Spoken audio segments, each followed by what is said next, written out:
Hey guys, GWS here, stepping into the political realm with a dumb article from CNN Money.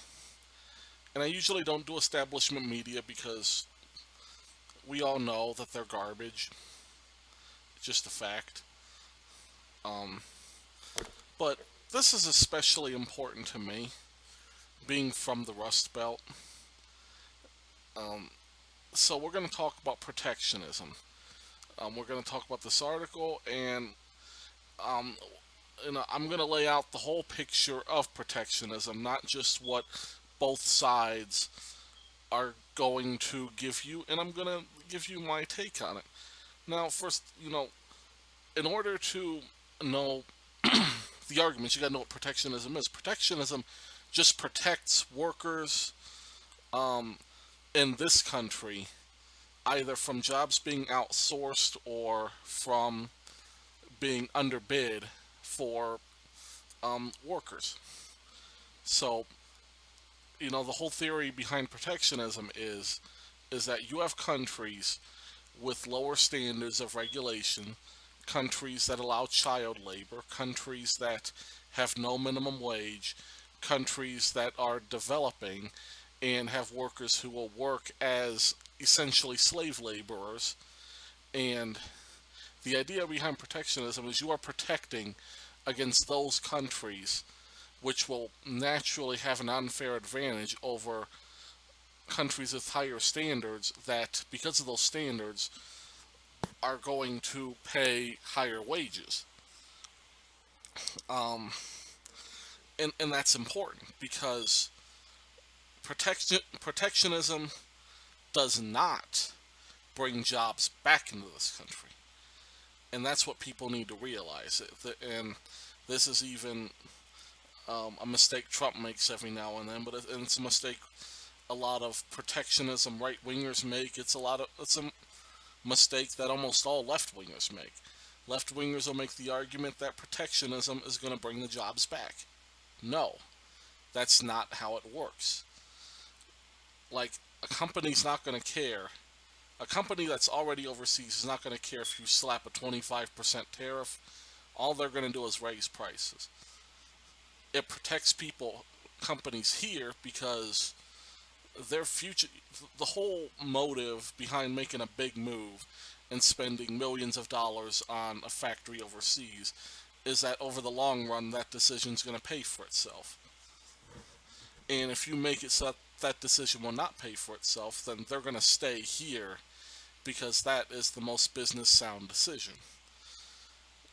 Bringing jobs back from other countries to the U.S. is a whole different question, has nothing to do with protectionism. Although protectionism can help a little bit, it's not going to justify a return. Okay, so now that we know just the basics of what protectionism is, let's see what this article says. Um,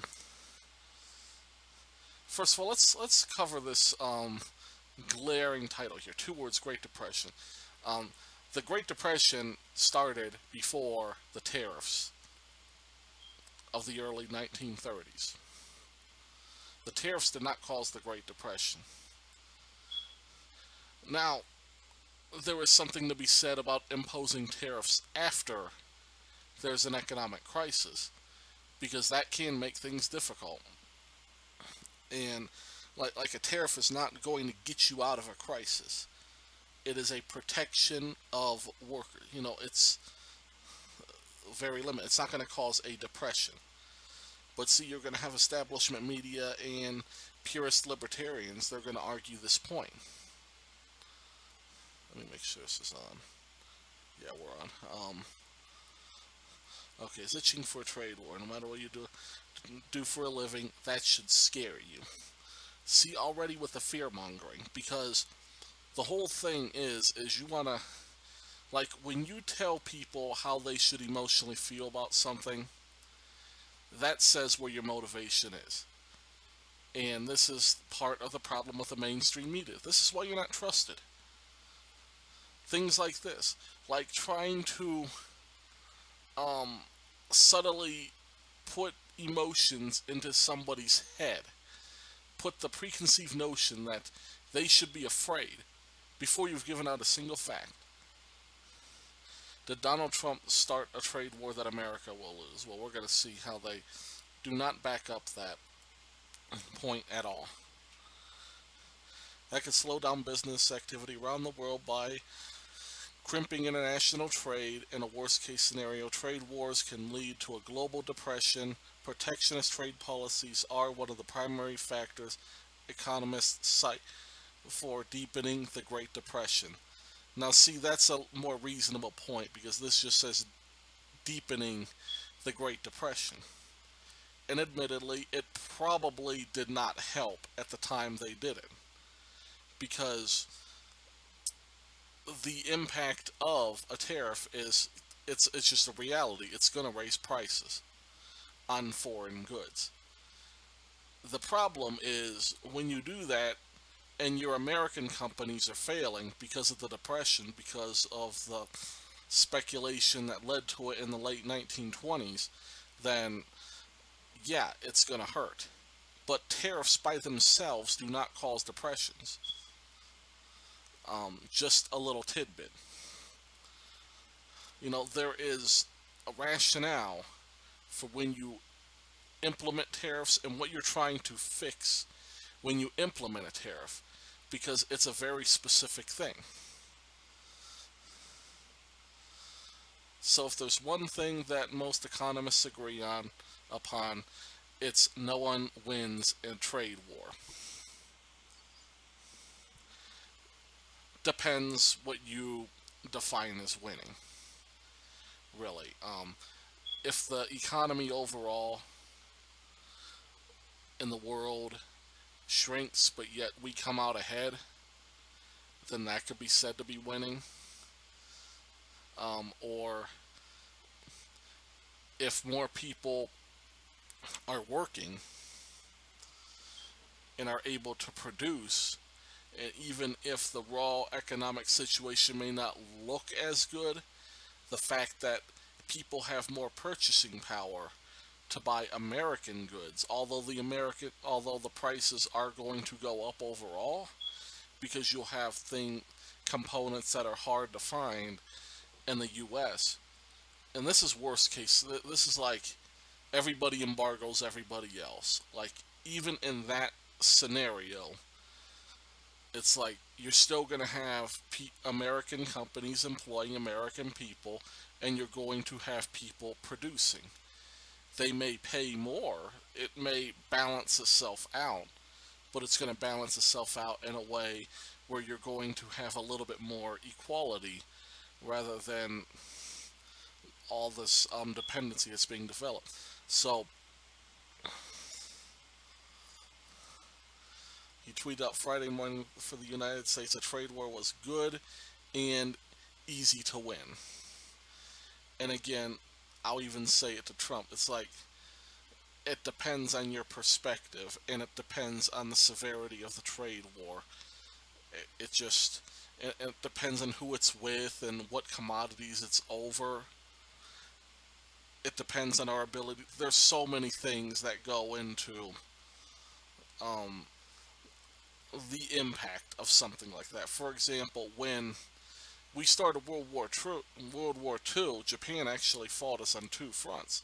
They fought us on the economic front because they embargoed all of our rubber and they took over all the Pacific Islands to prevent us from gaining new rubber, and the whole goal was to suffocate us from helping in the war effort, and they wanted a favorable peace resolution so that they could basically just come out ahead and get what they wanted.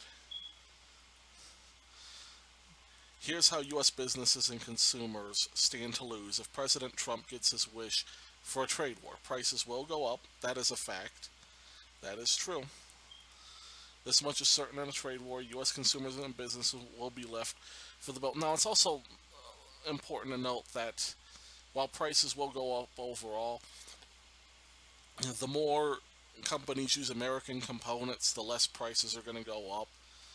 So those are already kind of high because of our manufacturing standards.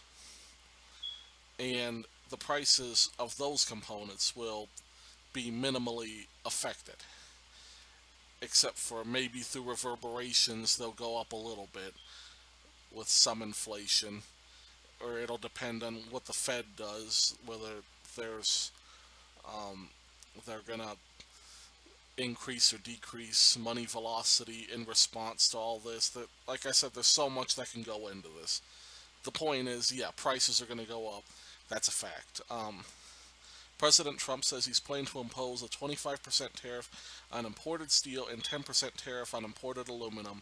This means the price of cars, appliances, packaged food, and everything else that uses steel or aluminum is bound to go up. Yeah. Even the aluminum industries trade group admits that smelters remaining in this country cannot make enough additional aluminum to replace the supply coming from overseas. When the tariffs are put in place, imported products will continue to come in at higher prices. Yeah, but see, what this doesn't account for is growth. Because, okay, you have American steel, American aluminum, that now can finally compete with the cheap foreign imports. So what do you have? You have a high demand for American stuff and a lower demand for the foreign stuff. So what's going to happen? You're going to have more companies investing in American steel, American aluminum. And so then that's where you get more plants and that's where you get more production. And we can probably prospect and mine more. And if those regulations are lifted, we could probably do it in more areas. And so, see, it's like establishment media, liberals, um, purist libertarians, all that, they see the economy in a static state and in a vacuum. That is, they don't account for growth, they don't account for changes, they don't look at how everything's going to reverberate, who's going to react to what in which way. Um, like there's certain basic facts that you could get, but there's a lot of stuff that's going to reverberate. And one of those things is you're going to have a growth in investment in American steel, if nothing else, and likely the rise of new companies as a result. And yeah, yeah, of course, prices are going to raise. And this is like I said, you know, this is all short term too. Yeah, you're going to get the prices raised, but we don't know what we can. It just depends what our capabilities are of producing steel, producing aluminum. I have a feeling they're pretty large. I just think that our regulations prevent mining and prospecting in certain areas because of environmental issues. And once those regulations are relaxed, you'll have more areas opened up. And because it's like, we're not a tiny country, we have a lot of natural resources that we could tap that we can't tap because of our environmental laws. Yes, America buys more from other countries. Now listen to this one. This is where I have the big beef. Yes, America buys more from other countries than it sells to its trading partners, but don't discount the amount of goods and services the U.S. does export $2.3 trillion worth. Now, notice how they word this. This is worded deliberately and carefully. Um, buys more from other countries than it sells to its trading partners. Now, notice how they're kind of fluffing that up. I could pull up the numbers. Our trade imbalance with China is over 500 billion per year. Per year. 60 billion to Mexico, over 60 billion. Um, and there's a lot of countries where we're 20 to 30 billion in the hole with. We we do not have a single positive trade balance around the world. None. Not with Europe, not with Asia, not with Africa, not with NAFTA countries. Nobody. Not with Canada. And Canada, I think, is our closest. It's like, um, I think our deficit's like $1 billion with them or something, or like the UK, or it's between the UK and Canada. The point is that we have a surplus with nobody. See, it's fine to have a trade imbalance here or there. It's fine if we have a small imbalance overall because we are a larger country with a lot more money. But there's a difference between that and having a total imbalance that is approaching 20% of GDP. That means we are losing, we are basically handing countries 20% of our production value, handing it to them, handing it to them for free in terms of net value. And so, they don't give you the whole picture. They just throw out a large number for what we export, and then for what we import, it's like, well, we do trade a little more. No, because it's a fact that when you have this kind of imbalance, you are giving up your competitive advantage for free. A trade war, by definition, means that other countries are going to slap tariffs and restrictions on those U.S. goods and services, making them more expensive and less competitive if they're allowed in those countries at all. And note, they don't say that it's less competitive in their countries. See, here's the thing. You know, if we can be an exporter, that's great. That is absolutely wonderful. If we can be a net exporter. But the important thing is that we can compete domestically, where we can produce stuff domestically for our people. That's the point. The point isn't so our products are competitive overseas. It's nice, but it's not as important as our domestic production. And that's where we're having problems. And that's where we're seeing hugely diminishing returns because we are just throwing away our competitive advantage for nothing. And it would be fine if these were countries with the same rigorous regulations that we have for our workers, for companies, environmental protection, but that's just not true. Like the countries that, most of the countries that were behind are just simply almost nothing in terms of those, in terms, especially worker protections.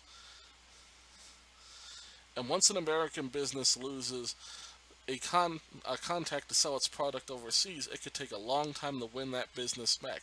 Their customers will find other, perhaps more dependable suppliers while the trade war is waged. Again, this is just dealing with exports to other countries, which is not the important thing. You don't slap a tariff on to necessarily increase your exports. That's not the desired effect of a tariff. All a tariff is supposed to do is just protect the workers of this country domestically, working right here within our borders. And that's the point. In this article setting up a straw man that it's about American exports. No, it's not. And in fact, even Trump's words, America first, American steel, using our products on ourselves, making our own stuff that we use, not that we have to export. I don't think even Trump said like he wanted to be a net exporter. We just want, people in the Rust Belt want, and those who understand protectionism just want a fairer shake with countries who do not have as rigorous of standards as we do. And that's fine. I mean, if that's their model overseas, then they do what they have to do. But we have to protect our workers. And if that means tariffs, that means tariffs. If you want to reciprocate that, that's up to you. But we're going to have protectionism. We're going to have tariffs. And we should. We had some tariffs all the way up through the 60s, and then we got rid of them. And then what happened? That's when you started getting all these problems with wage stagnation, middle class falling off, and more foreign um, products in this country, to the point where now made in China is like just the norm. You don't see, you know, when something's made in America, they're bragging about it. That tells you something's wrong right there. See, made in America shouldn't be something to brag about. Made in America should be like, well, duh, you know, like, most things are made here, you know. But anyhow, many well-paying jobs are at risk in a trade war. In 2017, the United States exported $60 billion worth of auto parts, $56 billion of civilian aircraft, $52 billion of new cars and trucks, and $51 billion of pharmaceuticals. Yeah, yeah. See, they don't. Again, they don't give you the whole picture. They're telling you of the losses, but the point is, yeah, things are going to be restructured. Like in a restructuring, yeah, you're going to have some jobs that are lost, those dealing with um, importing, those dealing with higher end production from foreign goods, but you're going to have jobs gained too from manufacturing. And those jobs are going to be a lot more numerous, even when you include automation. And they talk about automation, at least in the video here.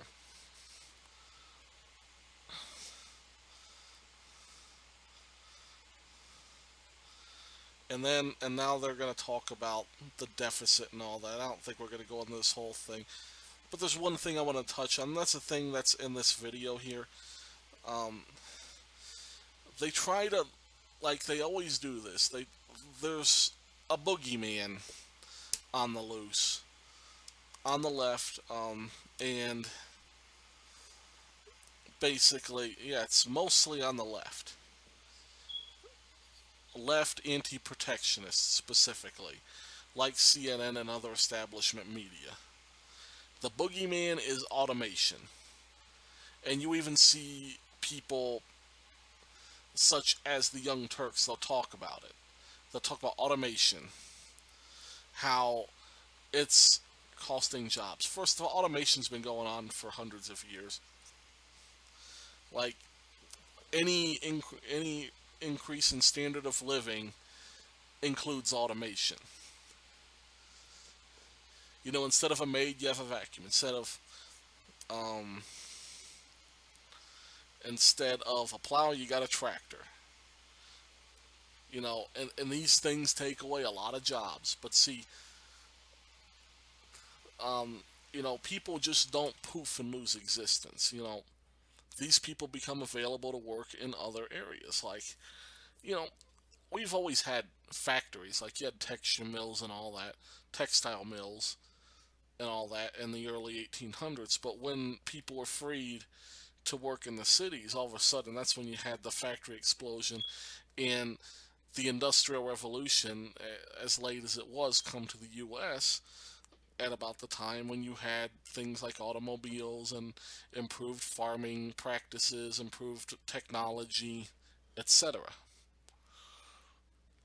The same thing happened in Britain too. You get steam engines, you get railroads, you get stuff done faster and with fewer people, that people are freed up to work elsewhere. You don't Not everybody has to be a farmer anymore. Not everybody has to be um, a stable watcher or whatever. Automation changes the game. It does not remove people from it. There will always be uses for humans because AIs can do a lot of things and they're getting more and more intelligent. But the one thing AIs cannot do is reflect on themselves and ask questions. You know, an AI can mimic human behavior, but it cannot mimic human thought. Is basically where I'm getting at. Like you can design an AI with more operations per second than humans can than human synapse firings per second. Basically, you can that's not far off, but you're never going to have a robot think like a human. And ultimately, that is what's going to keep humans around. That's what's going to keep the jobs available. And there will always be work for people. There will always be something for people. But yeah, they're saying automation, not these trade deals, are taking the jobs, which is wrong. Part of the reason for automation, anyhow, is because